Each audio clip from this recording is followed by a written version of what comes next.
Hi ಎಲ್ರಿಗೂ ನಮಸ್ಕಾರ. ನಾನು ನಿಮ್ಮ ವಿನಯ್. ಮೊದಲನೇದಾಗಿ ಇವತ್ತಿನ ಎಪಿಸೋಡ್ನಲ್ಲಿ ಸಖತ್ತಾಗಿ ಟ್ವಿಸ್ಟ್ ಇದೆ. ಅದು ಏನು ಅನ್ನೋದನ್ನು ಹೇಳ್ತೀನಿ. ಅದು ಹನಿಮೂನ್ ಎಡವಟ್ಟಾಗಿದೆ ಅಂತಲೇ ಹೇಳ್ಬೋದು. ಏನು ಇಲ್ಲ, ಸ್ವಾಭಿಮಾನಕ್ಕೋಸ್ಕರ ಹೊಳ್ಳಿ ತಿರ್ಗಿ ಆ ಥರ ಮಾಧವ ಅನ್ನೋಕ್ಕೋಸ್ಕರ ಕಾಯ್ತಾ ಇದ್ದಾರೆ ಎಲ್ಲ ಜನತೆ. ಸೊ ಏನಪ್ಪ ಅಂತ ಅನ್ನೋದು ವೀಡಿಯೋನ ಪೂರ್ತಿ ನೋಡಿ ಗೊತ್ತಾಗುತ್ತೆ. ಏನೋ ಯಾರೇನು ಚಾನಲ್ಗೆ ಸಬ್ಸ್ಕ್ರೈಬ್ ಮಾಡೋಲ್ಲ ಪಟ ಹೋಗಿ ಸಬ್ಸ್ಕ್ರೈಬ್ ಮಾಡ್ಕೊಳ್ಳಿ.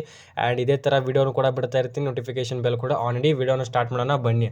ಫಸ್ಟ್ ಏನಪ್ಪ ಅಂತಂದರೆ ಇದರಲ್ಲಿ ಎರಡು ವಿಷಯ ಇದೆ. ಒಂದು ಹನಿಮೂನ್ ಪ್ಲ್ಯಾನು, ಇನ್ನೊಂದು ಏನಿದೆಪ್ಪ ಅಂತಿದೆ ಅಂದರೆ ಇಲ್ಲಿ ಮೀನಾ ಮತ್ತು ಇನ್ನೊಬ್ರು ಯಾರು ಅಮೂಲ್ಯ ಅವರು ಒಂದು ಡಿಸ್ಕಷನ್ ಮಾಡ್ತಾರೆ. ಅದು ಸೆಕೆಂಡಿಗೆ ಹೇಳ್ತೀನಿ. ಫಸ್ಟು ಎಡವಟ್ಟಾಗಿದ್ದು ಹನಿಮೂನ್ ಪ್ಲ್ಯಾನಲ್ಲಿ ಏನಪ್ಪ ಅಂತಂದರೆ ಆಟೋನಲ್ಲಿ ಬರ್ತಾರೆ. ಯಾರ್ಯಾರಪ್ಪ ಅಂದರೆ ಮಾಧವ ಹಾಗೂ ಪ್ರಿಯಾ ಅವರು ಆ ಒಂದು ಏನು ರೂಮ್ನ ಬುಕ್ ಮಾಡಿದ್ರಲ್ಲ, ಆ ಬುಕ್ ಮಾಡಿದಂಥ ರೂಮಲ್ಲಿ ಆಟೋನಲ್ಲಿ ಬಂದು ಕೇಸಿಂದ ಇಳಿತಾರೆ.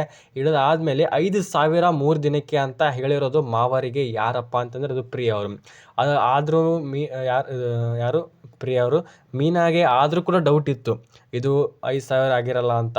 ಸೊ ಹೋಗಿ ಚೆಕ್ ಇನ್ ಆಗೋ ಟೈಮ್ನಲ್ಲಿ ಕೇಳ್ತಾರೆ ಯಾರು ಮಾಧವ. ಸೊ 5,000 ಪೇ ಆಗಿದೆ ಅಂತ. ಆದರೆ ಅಲ್ಲಿರೋವಂತಹ ರಿಸೆಪ್ಷನಲ್ಲಿರುವಂತಹ ಏನು ಇರ್ದಿರಲ್ಲ ಕೆಲಸ ಮಾಡೋರು, ಅವ್ರು ಹೇಳ್ತಾರೆ 5,000 ಅಡ್ವಾನ್ಸಿಗೆ ಕೊಟ್ಟಿದ್ದೀರ, ಇನ್ನೂ 21,000 ಕೊಡಬೇಕು ಅಂತ ಹೇಳಿದಾಗ ಫುಲ್ ಶಾಕ್ ಆಗಿರ್ತಾರೆ ಯಾರು ಮಾಧವ. ಅದೇ ಸರಿಯಾದ ಟೈಮ್ನಲ್ಲೇ ಕೂಡ ಅವರ ಮಾವ ಅತ್ತಿಗೆ ಫೋನ್ ಮಾಡ್ತಾರೆ. ಹಂಗಂದರೆ ಯಾರು ಪ್ರಿಯಾ ಅವರ ಅಪ್ಪ ಅಮ್ಮ ಫೋನ್ ಮಾಡಿಬಿಟ್ಟು, ಹಳೆ ಅಂದರೆ ಬೀದಿಯಲ್ಲಿ ತಂದುಬಿಟ್ರಲ್ಲ ನನ್ನ ಮಗಳನ್ನು, ಏನೇನೋ ಹಸೆ ಮಾಡ್ತಾರೆ. ಸೊ ಏನೇನೋ ಒಂದು ಮಾತಾಡ್ತಾರೆ. ಸೊ ಆದರೂ ಕೂಡ ಸ್ವಾಭಿಮಾನಿಗೋಸ್ಕರ ಕೂಡ ಹೊಳ್ಳಿ ಬರ್ತಾರ, ಹೊಳ್ಳಿ 21,000 ಕಟ್ತಾರ, ಇಲ್ಲ ಹೊಳ್ಳಿ ಹನಿಮೂನ್ ಎಲ್ಲ ಕ್ಯಾನ್ಸಲ್ ಮಾಡಿ ಹೊಳ್ಳಿ ಮನೆಗೆ ಬರ್ತಾರ, ಏನು ಮಾಡ್ತಾರೆ ಅನ್ನೋದು ಕೂಡ ಇವತ್ತಿನ ಎಪಿಸೋಡ್ನಲ್ಲಿದೆ. ನೆಕ್ಸ್ಟ್ ಏನಪ್ಪ ಅಂದರೆ ಇನ್ನೊಂದು ವಿಷಯ ಏನಪ್ಪ ಅಂತಂದರೆ ಇಲ್ಲಿ ಮೀನಾ ಮತ್ತು ಪ್ರಿಯಾ ಅವರ ಅತ್ತೆ ಕೂಡ ಏನು ಫುಲ್ಲಾಗಿ ಎಂಟರ್ಟೈನ್ಮೆಂಟ್ ಮಾಡ್ತಾ ಇರ್ತಾರೆ. ಸೊ ಅವ್ರ ಅತ್ತೆ ಕೂಡ ಫುಲ್ಲಾಗಿ ಸಿಟ್ಟಿನಲ್ಲಿರ್ತಾರೆ. ಎದಕ್ಕಪ್ಪ ಅಂದರೆ ನೀವಿಬ್ಬರು ಕೂಡ ಹನಿಮೂನಿಗೆ ಹೋಗಬೇಕಾಗಿತ್ತು, ಎದಕ್ಕೆ ಹೋಗಲಿಲ್ಲ, ಯಾವೊಂದು ಕಾರಣಕ್ಕಾಗಿ ಹೋಗಲಿಲ್ಲ ಅನ್ನೋ ಕಾರಣಕ್ಕಾಗಿ ಫುಲ್ ಸಿಟ್ಟಾಗಿರ್ತಾರೆ.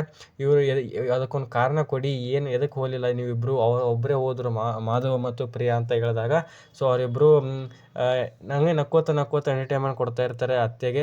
ಸೊ ಅತ್ತೆನೂ ಕೂಡ ಹೇಳ್ತಿರ್ತಾರೆ ನಮಗೆ ನಿಮ್ಮ ಕಂಡ್ರೆ ಆಗಲ್ಲ, ಫುಲ್ ಸಿಟ್ಟಾಗಿರ್ತಾರೆ. ಹೋದ ಜನ್ಮದಲ್ಲಿ ಏನಾಗಿದ್ರು ಆಗಲೂ ಗೊತ್ತಿಲ್ಲ, ರಾಕ್ಷಸರಾಗಿದ್ದಾರೆ, ಏನೇನೋ ಬೈತಾರೆ.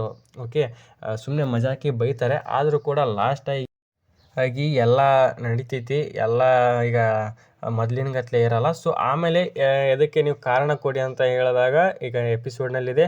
ಸೊ ವಿಡಿಯೋನ ಮುಗಿಸ್ತಾ ಇದ್ದೀನಿ ಫ್ರೆಂಡ್ಸ್. ನೆಕ್ಸ್ಟ್ ಎಪಿಸೋಡ್ನ ಕಳಿಸ್ನಂತೆ ವೀಡಿಯೋ ನೋಟಿಫಿಕೇಶನ್ ಆರ್ಡ್ರ್ ಪಟ್ಟನ ಬರುತ್ತೆ, ಪಟ್ಟನ ನೋಡಿರಿ. ಆ್ಯಂಡ್ ಏನು ಅನ್ನಿಸ್ತು ಅಂತ ಕಮೆಂಟ್ ಹಾಕಿ, ಹಾಗೆ ಒಂದು ಲೈಕ್ ಕೊಡ್ತೀರಿ ಆ್ಯಂಡ್ ಸಬ್ಸ್ಕ್ರೈಬ್ ಒತ್ತಿಬಿಡ್ರಿ. ಬಾಯ್.